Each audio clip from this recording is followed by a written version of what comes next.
வணக்கம். நான் உங்கள் சங்கர் மனோகரன், சுக்கராஜோதி நிலையத்திலேருந்து. இப்போ நம்ம சனிப்பெயர்ச்சிக்கு உண்டான பலன்களை பார்க்க போகிறோம். சனிப்பெயர்ச்சி மார்ச் 29, 2025 நடைபெறுகிறது. இந்த சனிப்பெயர்ச்சின்றது கும்பராசிலேருந்து மீன ராசிக்கு பயிற்சி ஆகிறது. சரிங்களா? நம்ம பலன்களுக்கு போகிறதுக்கு முன்னாடி ஸ்க்ரீனில் தெரிகிற இந்த இலவசமான பதிவை நம்மளுடைய அன்பர்கள் எல்லாருக்கும் நாங்கள் கொடுத்துக்கிட்டு இருக்கோம். இதை இலவசமாக பெற்றுக்கொள்ளணும்னு நினைக்கிறவங்க ஸ்க்ரீனில் தெரிகிற நம்பரை உங்கள் மொபைலில் சேவ் பண்ணிக்கிட்டு வாட்ஸ்அப்பில் உங்களோட பெயர் மட்டும் அனுப்புங்க. நாங்கள் ப்ராட்காஸ்ட் மூலிமா அனுப்புறதுனால நீங்கள் மொபைலில் சேவ் பண்ணால் மட்டும்தான் இந்த இலவச பதிவு தினமும் பெற்றுக்கொள்ள முடியும். இதில் அழகான ஒரு சாமியின் புகைப்படம், எண்ண திதி, ராகுகாலம், யமகண்டம், மேலும் ஒரு வார்த்தை பலன், மேலும் ஊக்குவிக்கக்கூடிய ஒரு அழகான பொன்வழி. இது உண்மையிலே காலையில் உங்களை உற்சாகப்படுத்தும், ரொம்ப பயனுள்ளதாக இருக்கும். மேலும் நம்ம சேனலை நீங்கள் சப்ஸ்கிரைப் பண்ணி சப்போர்ட் பண்ணணும்னு அன்போடு கேட்டுக்கொள்கிறேன். இந்த சனி பயிற்சி மட்டும் இல்லை, அடுத்து ராகுகேது பயிற்சி, குரு பயிற்சி, மேலும் ஜோதிடம் சம்மந்தப்பட்ட பல பலன்களை நாங்கள் போட போகிறோம். அதனால் நீங்கள் சப்ஸ்கிரைப் பண்ணி பெல் பட்டன் கிளிக் பண்ணிக்கிறது மூலிமா அடுத்தடுத்த வீடியோஸ்க்கு உங்களுக்கு வந்து சேரும், ரொம்ப பயனுள்ளதாக இருக்கும். சரி, இப்போ நம்ம பலன்களுக்கு போகிறதுக்கு முன்னாடி சனிப்பெயர்ச்சி பார்த்திங்கன்னா, பொதுவாகவே சனிப்பெயர்ச்சினாலே எல்லாருக்கும் ஒரு பயம் கலந்த நடுக்கம் இருக்கும். அது தேவையில்லை. சனிப்பெயர்ச்சி காலகட்டத்தில் எப்படி நடந்துக்கணும், எப்படி நடந்துக்கக்கூடாதுன்னு தெரிஞ்சுக்கிட்டு அதன்படி செயல்பட்டாலே நம்ம வந்து பலாபலன்களை நம்மளுடைய வாழ்க்கைக்கு ஏற்ற மாதிரி ரொம்ப சிம்பிள் ஆக்கிடலாம். அதனால் கவலைப்பட தேவையில்லை. எதை செய்யக்கூடாதோ அதில் நம்ம ரொம்ப தெளிவாகவே இருக்கணும். எதை செய்யணுமோ அதை நம்ம முழு பலத்தோடு செய்யணும். எங்கே பேசணும், எங்கே பேசக்கூடாது, நிறைய விஷயங்கள் உங்களுடைய ராசிக்கு எப்படி இருக்குன்றதை பொறுத்து நான் ஒவ்வொரு ராசிக்கும் தெளிவான பலன்களையும் தெளிவான பரிகாரங்களையும் சொல்லியிருக்கேன். அதை பின்பற்றுங்க போதும். மேலும் நம்ம சொல்கிற பலன்றது ராசி லக்னம் ரெண்டுமே சொல்கிறோம். அதாவது மேஷ ராசி மேஷ லக்னம், ரிஷப ராசி ரிஷப லக்னம். ஏன்னா வந்து பார்த்திங்கன்னா சில பேர் பார்த்திங்கன்னா ரிஷப ராசியாக இருப்பாங்க, ஆனால் மேஷ லக்னமாக இருப்பாங்க. ஸோ நீங்கள் ரெண்டு பலன்களையும் பார்த்துட்டு அதன்படி நடக்கிறது நல்லது. அதனால் நீங்கள் ரெண்டுத்துக்கும் சேர்த்தா மாதிரி தான் நாங்கள் பலன்கள் பார்த்து கொடுத்துருக்கோம். ரொம்ப பயனுள்ளதாக இருக்கணும். சரி, ஒவ்வொரு ராசிக்கு உண்டான பலன்களுக்குள்ளே இப்போ நம்ம போக ஆரம்பிக்கலாம். இப்போ நம்ம கடக ராசி கடக லக்னத்துக்கு உண்டான சனிப்பெயர்ச்சி பலன்களை பார்க்க போகிறோம். இந்த சனிப்பெயர்ச்சி கடக ராசிக்கு, அதாவது இப்போ நடந்துட்டுருக்க இந்த சனிப்பெயர்ச்சி எப்படி இருந்தது? இந்த அஷ்டமத்து சனி, அதாவது இதுவரை அவங்களுக்கு நடந்தது வந்து பார்த்திங்கன்னா அஷ்டமத்து சனி. இனி நடக்க போகிறது சனி 9ல் இருக்கிறனால பாக்கிய சனி. அஷ்டமத்து சனி காலகட்டத்தில் பொதுவாகவே நம்ம 7 சனியின் பாதிப்பு அட்லீஸ்ட் ஒரு 50-60%, ஒரு 60% சந்திக்கக்கூடிய அமைப்பு ஏற்படும். கடகராசி ரொம்பவே கஷ்டப்பட்டுட்டாங்க, ரொம்ப அசிங்கப்பட்டுட்டாங்க, ரொம்ப அவமானப்படுத்தப்பட்டுட்டாங்க. வீட்லேயும் சரி, வெளியிலையும் சரி, தொழிலும் சரி, வேலையிலையும் சரி, ரொம்ப நெருங்கிய உறவுகளால், புரிஞ்சிக்க வேண்டிய நபர்களால் ரொம்ப கஷ்டப்படுத்தப்பட்டுட்டாங்க. நிறைய பேர் வந்து உடல் பாதிப்புகளை சந்திச்சிருப்பாங்க, அது ஒரு பரிமாணம். இன்னொருத்தர் வந்து மன ரீதியாக ரொம்ப பாதிக்கப்பட்டிருக்காங்க. நிறைய பேர் வந்து இந்த கன்சல்டிங் எடுக்கிறவங்களே பார்த்திங்கன்னா கடகராசி பேசும்போதே கஷ்டப்படுவாங்க, கிட்டத்தட்ட அவங்க அழுதுருவாங்க. இத்தனைக்கும் பார்த்திங்கன்னா இந்த 2 வருடம் இந்த அஷ்டமத்து சனி காலகட்டத்தில் அவங்க அடிக்கப்பட்டு ரொம்ப நொறுக்கப்பட்டு நிறைய விட்டு கொடுக்கவும், நிறைய அனுசரித்து போகவும், எதையும் புரியவும் ஆரம்பிச்சுட்டாங்க. என்னதான் புரிஞ்சுக்கிட்டாலும், என்னதான் விட்டு கொடுத்து போனாலும், என்னதான் பேசாமல் நிதானமாக இருந்தாலும் மேலும் மேலும் அவங்க குற்றப்படுத்தப்பட்டு கஷ்டப்படுத்தப்பட்டு நிறைய விஷயங்க, அது வந்து வார்த்தைகளால் விளக்க முடியாது, ரொம்ப கஷ்டப்பட்டுட்டாங்க. அதுவும் வேலை செய்கிற இடத்துலலாம் பார்த்திங்கன்னா நிறைய அவமானங்கள், தனக்கு பின்னாடி வந்தவங்களும் தனக்கு முன்னாடி போகிறது, தான் சொல்லி கொடுத்த நபர் தனக்கு மேலே போய் உட்காராது, சரியான வருமானம் கிடையாது, சரியான முன்னேற்றம் கிடையாது, வீட்லேயும் பெருசாக புரிதல் கிடையாது, தொழிலையும் பிரச்சனை, வேலையிலையும் பிரச்சனை, வீட்லேயும் பிரச்சனை போது ஒரு மனிதன் மன நிம்மதி கொள்வதற்கான இடமே கிடையாது. ஆண்களானாலும் சரி, பெண்களானாலும் சரி, ரொம்ப கஷ்டம். பெண்கள் இன்னும் ஒரு படி கூடவே ரொம்ப நிறைய கஷ்டப்பட்டுட்டாங்கன்னு நான் சொல்லுவேன். அது வந்து அவங்கள குறைச்சி மதிப்பில் ரொம்ப மிருதுவானவர்கள் பெண்கள். அதனால் எந்த கஷ்ட நஷ்டத்தை அவங்க எப்படி தாண்டுறாங்கன்னு தெரில. இந்த காலகட்டத்தில் ஒருவேளை அவங்களுக்கு சனி தசைலாம் நடந்துட்டு இருந்தது அப்படின்னா ரொம்பவே பாதிப்புக்குள்ளாக இருப்பாங்க. ஏன் அந்த பாதிப்புக்குரிய விஷயங்கள்லாம் சொல்லிட்டு இருக்கேன் அப்படின்னா, இனி வரும் காலம் சிறப்பான காலம். அதனால் அது ஏற்கனவே இருந்ததை அவங்களுக்கு சொல்லும்போது இந்த விஷயம்லாம் முடிவுக்கு வந்துடுச்சுன்றதுக்காக தான் நான் சொல்கிறேன். இந்த பாக்கிய சனி எப்படி இருக்க போகுது அப்படின்னா, நல்ல ஒரு முன்னேற்றத்துக்கான நேரங்க. அதாவது 9ல் சனி அப்படின்றது ஒரு ஏற்றத்துக்குரிய ஒரு காலம். தொழிலில் நல்ல முன்னேற்றம் இருக்கும். முக்கியமாக முதல்ல தொழில் பண்ணுறவங்களுக்கு சொல்கிறேன், நல்ல முன்னேற்றம் ஏற்படும். ரொம்ப நாளாக தொழில் பண்ணணும்னு நினச்சிட்டு இருக்கவங்க தொழில் ஆரம்பிப்பீங்க, அதில் வெற்றியும் அடைவீங்க. தொழில் ஏற்கனவே பண்ணிகிட்டு இருக்கவங்க பெருசாக எனக்கு வெற்றி இல்லை, நான் ரொம்ப கஷ்டப்படுறவங்க ஏற்றத்தை பார்க்க ஆரம்பிப்பீங்க. சில பேர் தொழில் பண்ணி தொழிலை நிறுத்திட்டீங்க, நஷ்டத்தின் காரணமாக, பெரிய வருமானம் இல்லாத காரணமாக. இது இதோட நிறுத்திக்கலாம்னு நினச்சவங்க இனிமேட்டு ஒரு புது உத்வேகத்தோட ஒரு புது செயல்களை செய்ய ஆரம்பிப்பீங்க.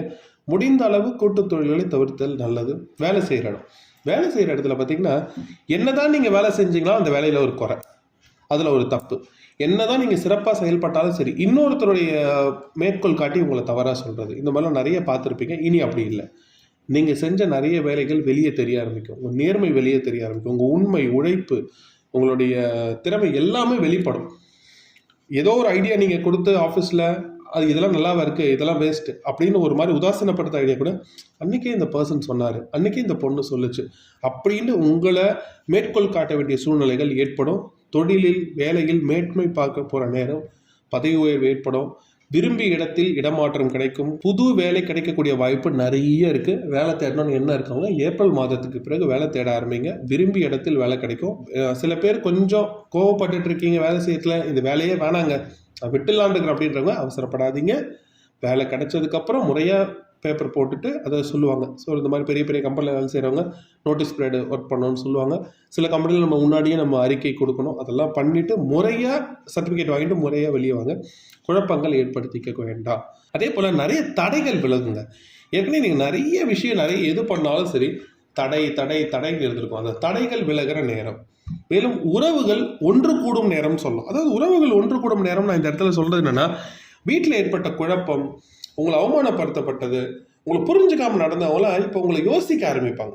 நீங்கள் நிறைய விஷயம் சொல்லும்போது உங்களை உதாசீனப்படுத்துங்க. எப்படி வேலையில் உதாசீனப்படுத்துனாங்க, தொழிலில் உங்களுடைய கருத்து மறுக்கப்பட்டதோ, வீட்லேயும் பார்த்தீங்கன்னா அதே மாதிரி உங்களை உணர ஆரம்பிப்பாங்க. சே, அன்றைக்கே இவங்க சொன்னாங்க, நம்ம கேட்கல, எவ்வளோ கஷ்டமாக பேசிட்டோம், அப்போ கூட அவங்க ஒரு கண்ணியமாக நடந்துக்கிட்டாங்க, பொறுமையாக இருந்தாங்க, நிதானமாக இருக்காங்க, அதை தாண்டி அவ்வளோ செஞ்சாங்கன்னு உங்களை நினைவு கூறும் நேரம், உங்களை உயர்வாக நினைக்கும் நேரம் வந்தாச்சு. சரிங்களா? அதே போல் திருமண உறவு நிறைய பேருக்கு சாதகமாகவே இல்லை. கணவன் மனைவி யாராவது ஒருத்தர் கடகராசியில் இருந்தால் கூட நிறைய மிஸ் அண்டர்ஸ்டாண்டிங், நிறைய கருத்து வேறுபாடு, வாக்குவாதம், சில பேர் கோபத்தில் பிரிஞ்சு இருக்கிறது, சில பேர் ஒரே வீட்டில் இருந்தாலும் சரி பேச்சுவார்த்தை இல்லாமல் இருக்குது.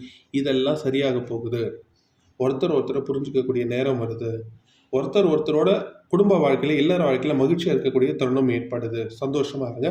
குழந்தை பாக்கியம் கண்டிப்பாக கை கொடுதுங்க. நிறைய பேர் இல்லைங்க சில சமயம் குழந்தை நின்றுது, ஆனால் அதுக்கப்புறம் அது கொஞ்சம் சரியாக இல்லாமல் போயிடுச்சு அப்படின்னு நீங்கள் வருத்தப்பட்டவங்க எல்லாருக்கும் கவலைப்படாதீங்க. ட்ரீட்மெண்ட் எடுக்கிறவங்களுக்கு ஆகட்டும், எல்லாருக்குமே குழந்தை பாக்கியம் 100% உறுதியாகுது. அதனால் கவலையே படாதீங்க. நல்ல விஷயம் காத்திருக்கு. மறுமணம் கண்டிப்பாக கடகராசி பொறுத்த வரைக்கும் நிறைய பேர் இந்த அஷ்டமத்து சனி காலகட்டத்தில் பிரிஞ்சுட்டாங்க, விவாகரத்தை பண்ணிட்டாங்கன்னு இந்த மாதிரி சூழ்நிலை இருக்கவங்களாம் மறுமணம் பண்ணலாமான்னா கண்டிப்பாக அதுக்கான காலம். சில பேர் விவாகரத்து கிடைக்காம கஷ்டப்பட்டுக்கிட்டு இருக்கீங்க, அதுவும் நான் பார்த்துருக்கேன். அவங்கெல்லாம் பார்த்தீங்கன்னா இந்த காலகட்டத்தில் நீங்கள் விரும்பியபடி விவாகரத்தை முடிஞ்சு இன்னொரு மறுமணமும் உங்களுக்கு சிறப்பாகவே அமைஞ்சு நல்ல ஒரு திருமண வாழ்க்கை அமையறதுக்கான யோகம் காட்டுது. அதனால் பழையவைகளை நினச்சி கவலைப்படாமல் புது வாழ்க்கையை நோக்கி செயல்படுங்க. நிறைய மனசு உடைஞ்சு போயாச்சுங்க. ஆனால் நான் என்ன சொல்லுவேன்னா, என்னதான் இருந்தாலும் உங்கள் திறமையும் உங்களோட உறுதியும் உங்களை மேம்பேலும் வளர உதவி செய்யும். நிறைய பேர் உடல் பாதிப்புகளை சந்திச்சிருப்பீங்க. தொடர்ந்து மாத்திரை சாப்பிட்ற மாதிரி, சில பேர் ஹாஸ்பிட்டல் அட்மிட் ஆகிற மாதிரி, சில பேர் சர்ஜரிக்குள்ளே போயிருப்பீங்க. நிறைய இருக்குது. நிறைய பேர் இப்போ ரீசெண்டாக கூட நிறைய பிரச்சனைகளை பார்த்துட்டு இருக்கலாம். என்னங்க, நம்மளுக்கு அஷ்டமத்து சனி முடிகிற நேரம் வரைக்குமா பிரச்சனை இருக்குன்னா, கண்டிப்பாக அஷ்டமத்து சனி முடிகிற காலகட்டம் வரைக்கும் பிரச்சனை இருக்கும். ஆனால் அடுத்து இந்த ஏப்ரலுக்கு பிறகு வரக்கூடிய இந்த பாக்கிய சனி உண்மையிலேயே உங்களுக்கு சாதகமாக இருக்கும். அதனால் ஆரோக்கியம் மேம்படும், வேலையில் பெருமதிப்பு உயரும், தொழில் மேம்படும், குடும்பத்தில் மகிழ்ச்சி நிலவும், குழந்தை பாக்கியம் கண்டிப்பாக கிடைக்கும். வெளிநாடு வேலைக்கு போகிறவங்களுக்கான வாய்ப்பு அமோகமாக இருக்குங்க. கவலையே படாதீங்க. ஒரு தடவைக்கு 2 தடவை செக் பண்ணிவிட்டு எங்கேயாவது காசு கட்டுறது இருந்தால் செக் பண்ணி பண்ணுங்கள். இடம் வாங்கலாமா, வீடு கட்டலாமா அப்படின்னா, இதுவரை வீடு கட்டுறது கூட சில பேர் ஆரம்பிச்சுட்டு நிறுத்திட்டீங்க. சில பேர் அந்த சூழ்நிலை சரியாக அமையலை. இப்போ நீங்கள் வீடு கட்டலாம், அதுக்கான வேலைகள் ஆரம்பிங்க. இடம் வாங்கலாமான்னா வாங்கலாம். எதையும் ஒரு தடவை டபுள் டாக்குமெண்ட் செக் பண்ணுங்கள். ஏன் நான் இது எல்லா ராசிக்குமே சொல்கிறேன் அப்படின்னு கேட்டிங்கன்னா, இப்போலாம் ரொம்ப ஈஸியாக எல்லாரும் அவங்களோட பலவீனத்தை பயன்படுத்தி ஏமாத்திடுறாங்க. அதனால் எதையும் முறைப்படி டக்குன்னு கம்மியாக ஒரு காசு கிடைக்குதுன்றதுக்காக, கம்மியாக ஒரு இடம் கிடைக்குதுன்றதுக்காக டக்குன்னு முடிவு பண்ணாமல் எதையும், இன்றைக்கி எல்லாத்துக்கும் ப்ரொசீஜர்ஸ் இருக்குது, அதெல்லாம் செக் பண்ணி வாங்குறதுன்றது சிறப்பு தரும். மறுமணம் அமைஞ்சால் கூட சரி, அந்த மறுமணம் ரொம்ப திருப்தியாக அமையும். கவலைப்படாதீங்க. வெளிநாடு செல்றவங்களுக்கு அந்த இடத்துல பெருமதிப்புக்குரிய வருமானமும் நல்ல சம்பளமும் விரும்பியபடி கிடைக்கும். இங்கே வேலை கிடைக்கிறவங்களுக்கும் நீங்கள் சொந்த ஊர்லேயே இருக்கவங்களுக்கும் சில பேர் வந்து வேற ஒரு ஊரில் வேலை செஞ்சுட்டு இருக்கீங்க, நான் சொந்த ஊருக்கு வருவேனாங்கன்னா சொந்த ஊர் வந்து சேரக்கூடிய அமைப்புகள் ஏற்படுது. அது நல்லபடியாக பயன்படுத்திங்க. இல்லை சார் நான் நிறைய வாட்டி போய் பேசினேன், என் பேச்சு அவங்க கேட்க மாட்டாங்கன்னா இப்போ போய் பேசுங்க. இந்த ஏப்ரல் ஒரு 14க்கு மேலே போய் பேசுங்க. அதுக்கான முயற்சிகள் கைகூடும்.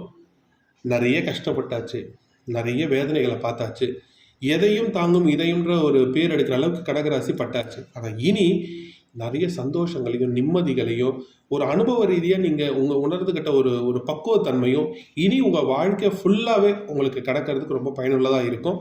இந்த சனி பயிற்சி உண்மையிலேயே ஒரு பாக்கியமான சனிங்க. சந்தோஷமா இதுவரை சொல்லப்பட்டதெல்லாம் இந்த ராசி லக்னத்துக்கு உண்டான பொது பலன்கள் தாங்க. ஏன்னா உங்க சுயஜாதகம் அப்படி பார்க்கும்போது கிரகங்கள் நின்ற நிலை, பார்க்கும் நிலை, லக்னம், தசா புத்தி, அந்தரம், உபாந்தரம் 1000 பரிமாணங்கள் இருக்கு. அவங்க சுயஜாதகத்தோடைய கன்சல்டிங் வேணும் விருப்பப்படுறவங்க ஸ்க்ரீனில் தெரியிற நம்பரை தொடர்பு கொண்டு உங்களுடைய டீட்டெயில்ஸ் கொடுத்துட்டு ஒரு பர்சனல் கன்சல்டிங் எடுத்துக்கிட்டு நீங்கள் அதில் உங்களோட கேள்விகள், உங்களோட திட்டங்கள் என்னன்றது நீங்கள் கேட்கும்போது உங்கள் சுயஜாதகப்படி கரெக்டாக இதான் உங்களுடைய செயல்பாடு, இதை நீங்கள் செய்யணும், இதை செய்யவே கூடாது அப்படின்றது ரொம்ப திட்டவட்டமாக நம்ம சொல்லிடுவோம். என்னப்பட்ட பலாபலங்கள் உங்களுக்கு நடக்குது அப்படின்றது தெளிவாக தெரிஞ்சுக்கும் போது நீங்கள் செயல்பட வசதியாக இருக்கும். பார்த்துங்க. மேலும் நான் ஏற்கனவே கேட்டது போல் நம்ம சேனலை சப்ஸ்கிரைப் பண்ணி எனக்கு சப்போர்ட் பண்ணணும்னு உங்களோட அன்போடு கேட்டுக்கொள்கிறேன். இந்த இலவசமான பதிவு இப்போ ஸ்க்ரீனில் பார்த்துட்ருக்கீங்க, அதை தவற விடாதீங்க. ரொம்ப பயனுள்ளதாக இருக்கும். ஸ்க்ரீனில் தெரிகிற நம்பரை சேவ் பண்ணிக்கிட்டு உங்கள் பேர் அனுப்புங்க. ரொம்ப பயனுள்ளதாக இருக்கும். இந்த வீடியோ பார்க்குற நீங்கள், உங்கள் குடும்பத்தார் எல்லோரும் எல்லா வளமும் நலமும் பெற்று வாழ எல்லாம் வல்ல இறைவனை நான் மனதார பிரார்த்தனை செய்து கொள்கிறேன். வாழ்க வளமுடன். வாழ்க வளமுடன்.